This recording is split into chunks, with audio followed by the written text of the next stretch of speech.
Okay guys, so what we got here is a Xtreme twin plate performance clutch, ceramic clutch. Picked this up from Hayden at Next Step Performance in Australia. He sent this to me for about $17.85 delivered.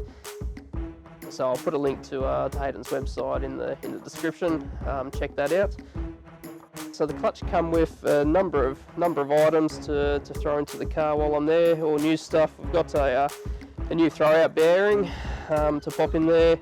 Some new flywheel bolts in here. They sent us 2 clutch alignment tools. One should be enough, but we might need those. Another spigot bearing, and we've got some instructions here as well. So the reason why I'm going with this new clutch is my single plate is burnt out on the race car. This one should hold roughly 900 Newton meters of torque. I'll never make that much, but it'll hopefully last the length of time. So let's go about throwing this in there.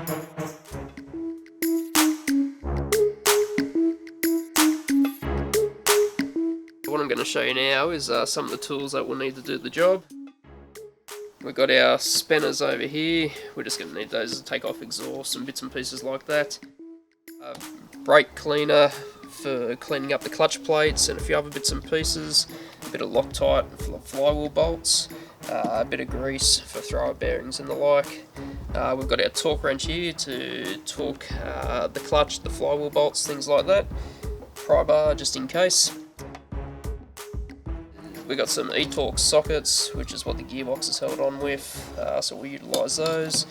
Obviously our ratchet, a 1/2 inch to 3/8 adapter, so we'll need to adapt down to this 3/8 swivel bit, and plenty of extension bars to reach the top bolts of the gearbox.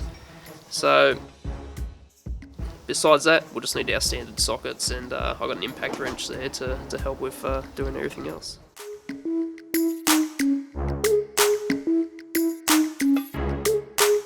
Okay, so we're just about to jack up the car to get under there. Obviously we've got to be safe under there, so don't rely on your jack to hold up your entire car while you're under there. You never know if your jack might fail. You're going to be in some trouble. So we're going to throw some jack stands under the car.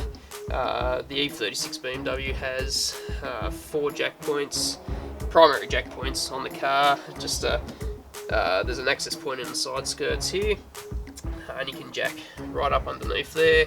If you're using the handheld jack that the BMWs come with, they slot into the access point there, and you just wind them up, sort of thing. So we're basically going to jack it up as high as possible.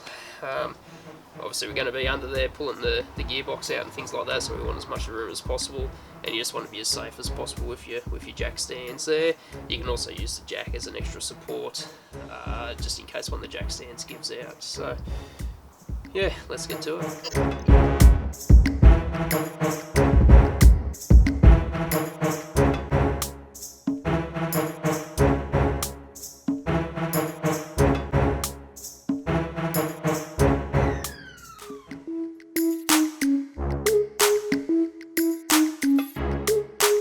Okay, so first we're going to take off the, drop the exhaust down. Dump pipe runs up there, so we'll be able to get the couple of bolts for the dump pipe, and we're just going to take the exhaust, about 3/4 of the exhaust off down towards the muffler there.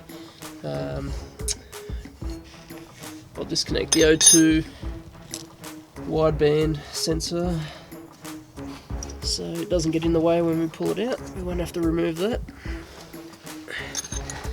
Now this is my homemade exhaust, so we're running 13mm bolts on this.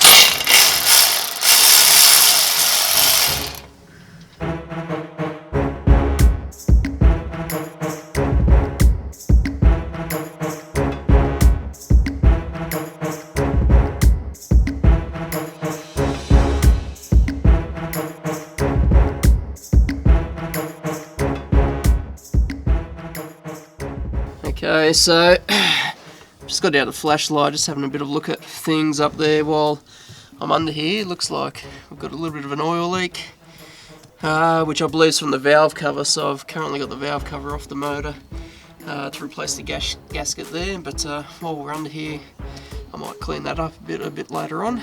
So next we've got to take off the heat shield. The exhaust runs down the middle here. It protects the tail shaft and bits and pieces from the heat from the exhaust. We've just got to get rid of that so we can then undo the tail shaft bolts. I believe there's 3 bolts that bolt onto the back of the gearbox there, and after that we'll attempt to just pop the front half of the tail shaft off to get that out of the way. So that's coming up next.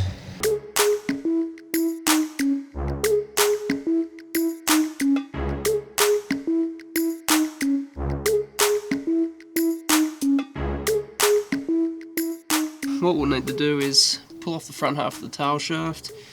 It's got like a locking collar nut there.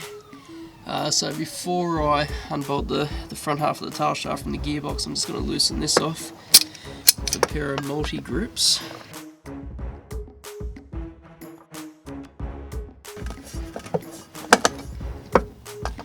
And this will allow us to slide the front half of the tail shaft off the rear half.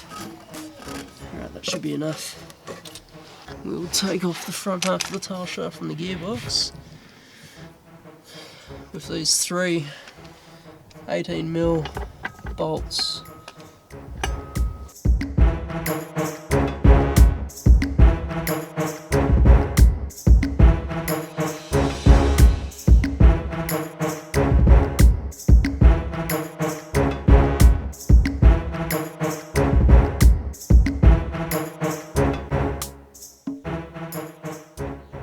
So in order to lower the front half of the tail shaft, we'll just need to unbolt the centre support bearing bracket and the rear support bracket.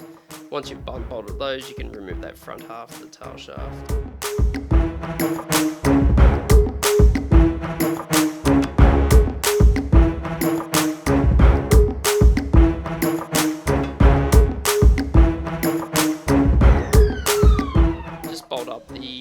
Centre support bracket section of the tail shaft just to hold it in place for the time being. Quick tip, guys, is if you're taking off any nuts or bolts, I recommend you just thread them back in to where they come from so you don't lose track of them throughout this.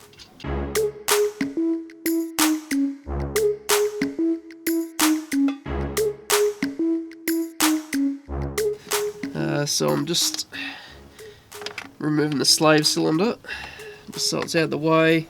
Just make sure when you've removed the slave cylinder you don't press the clutch pedal, otherwise that'll pop the slave cylinder fully out and you won't be able to push it back in again. So hopefully this way we won't have to bleed the clutch once we've replaced it.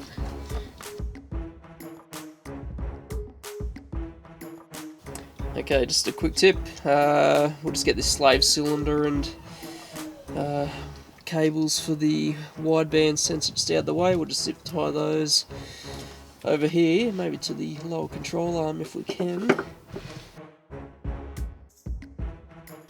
That should do it. Now we're ready to take out the gearbox, or at least start unbolting the bell housing.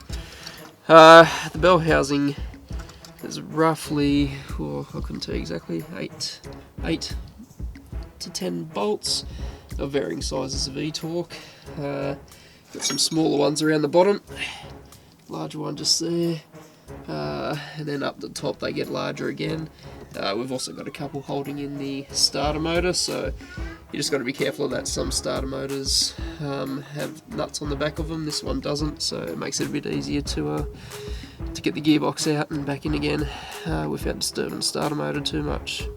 So let's start taking out these bolts.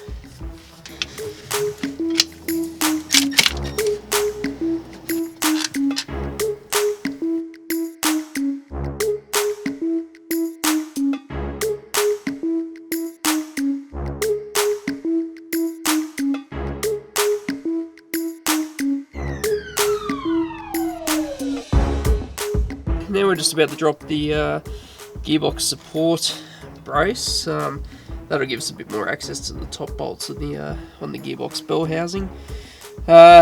Just be careful, particularly if you're doing this alone. The gearbox is quite heavy, obviously, and you don't want to have it drop on you once you undo that last bolt. Another careful bit of consideration is to be careful when you're pulling out the last bolt. You don't want the entire gearbox resting on the main shaft within the gearbox. Or you're putting a lot of pressure on the shaft and the throw-out bearing in the back of the motor there. So let's get this dropped down a little bit, and we'll try and access the rest of the bolts.